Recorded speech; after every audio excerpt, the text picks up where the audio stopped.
उत्तर प्रदेश में योगी कैबिनेट की बैठक में आज ऑपरेशन सिंदूर की सफलता के बाद अभिनंदन प्रस्ताव पास किया गया है। बातचीत के लिए हमारे साथ योगी सरकार में वरिष्ठ मंत्री दयाशंकर सिंह जी मौजूद हैं, उनसे बात करेंगे। दयाशंकर जी, आज मंत्रिपरिषद की बैठक में अभिनंदन प्रस्ताव पास किया गया, क्या कुछ रहा?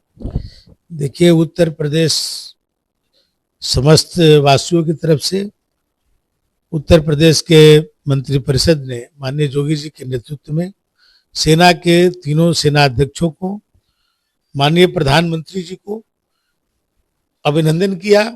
जिस तरह से भारतीय सेना ने अपने शौर्य का परचम लहराते हुए पाकिस्तान के अंदर घुस करके 500 किलोमीटर अंदर घुस करके कराची, इस्लामाबाद और रावलपिंडी में आतंकवादी ठिकानों को नष्ट करने का काम किया, आतंकवादियों को मार गिराने का काम किया, बिना नुकसान किए हमारी सेना फिर सकुशल वापस आई।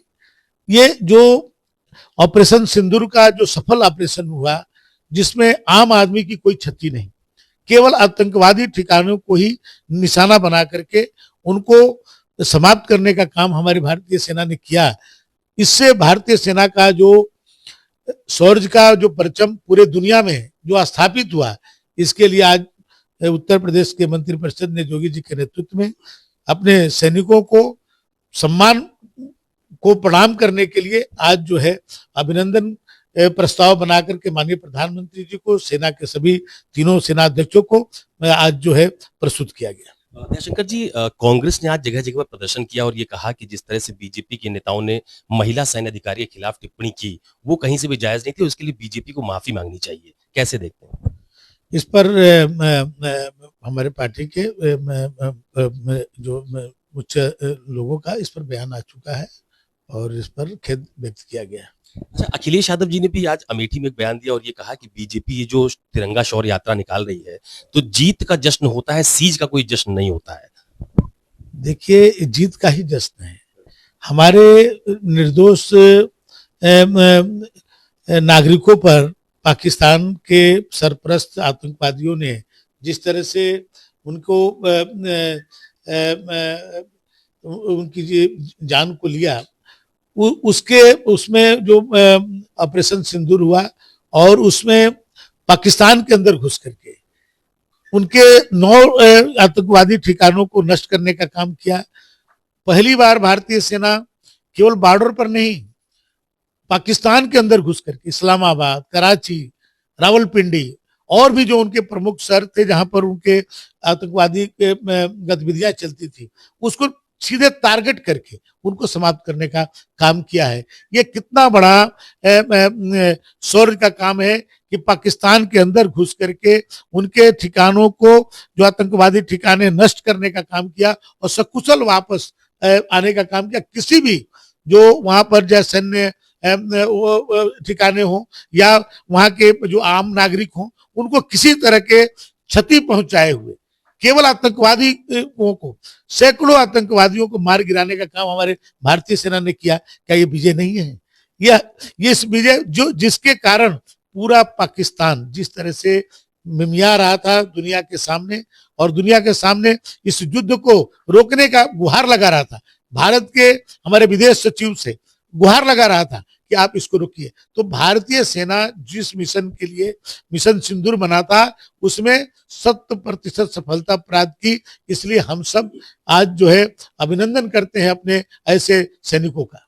अच्छा, ये कांग्रेस भी इस बात को कहती है और समाजवादी पार्टी भी कहती है कि ऑपरेशन सिंदूर के बाद जो शौर्य यात्रा आप लोग निकाल रहे हैं, तिरंगा शौर्य यात्रा, ये राजनीतिक लाभ लेने के लिए किया जा रहा है। प्रोफेसर रामगोपाल यादव ने भी कहा, तमाम सारे सेना अधिकारियों का नाम लिया और ये कहा कि ये पीडीए से आते हैं, इस बात की जानकारी ही नहीं है बीजेपी के नेताओं को। देखिए, जब भी राष्ट्र गौरव की बात आती है, देश के स्वाभिमान की बात आती है, तो ये लोग इस तरह की बातें करते हैं। ये लोग भारत माता को डायन कहने वाले को भी सम्मानित करते हैं। इसलिए इन लोगों को भारत के स्वाभिमान से कोई इनको लेना देना नहीं है।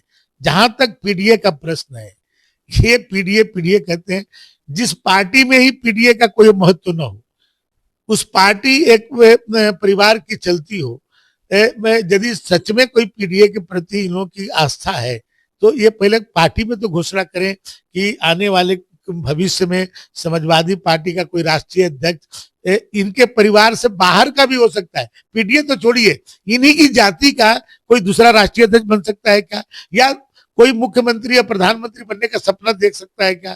तो किस पीडीए की बात करते हैं? केवल ये अपने परिवार को की पार्टी है, और 1 से लेकर के 2 दर्जन तक जो है शीर्ष पदों पर केवल पार्टी के परिवार के ही लोग स्थापित होते हैं, वो लोग पीडीए की बात करते हैं। पीडीए कहीं है तो भारतीय जनता पार्टी में है। इन्हीं के समाज का व्यक्ति आज जो है मध्य प्रदेश में डॉक्टर मोहन यादव मुख्यमंत्री है। आज जो एक सामान्य परिवार, चाय बेचने वाले का बच्चा आज दुनिया का सबसे लोकप्रिय नेता, देश का प्रधानमंत्री है। तो ये आप समाज के आप अंतिम व्यक्ति या समाज का हर वर्ग का व्यक्ति कोई सपना देख सकता है नेतृत्व के लिए कि बड़े पद पर जाने का, वो केवल भारतीय जनता पार्टी में, और बाकी सभी पार्टियां ये वंशवादी परंपरा से निकली हुई पार्टियां हैं, परिवार की पार्टियां हैं, और कहीं पीडीए का सम्मान है तो केवल भारतीय जनता पार्टी। बहुत धन्यवाद से बात करने के लिए। ये योगी सरकार में मंत्री दयाशंकर सिंह जी हैं, जिनका साफ तौर पर ये कहना है कि ऑपरेशन सिंदूर की सफलता के बाद आज योगी कैबिनेट की बैठक में अभिनंदन प्रस्ताव पास करके देश के प्रधानमंत्री नरेंद्र मोदी को भेजा गया है। लेकिन जिस तरह का आरोप समाजवादी पार्टी या कांग्रेस की तरफ लगाया जाता है वो पूरी तरह से निराधार है। कैमरा पर्सन मिंटू सिंह के साथ अशोक तिवारी, लखनऊ, न्यूज़ 24।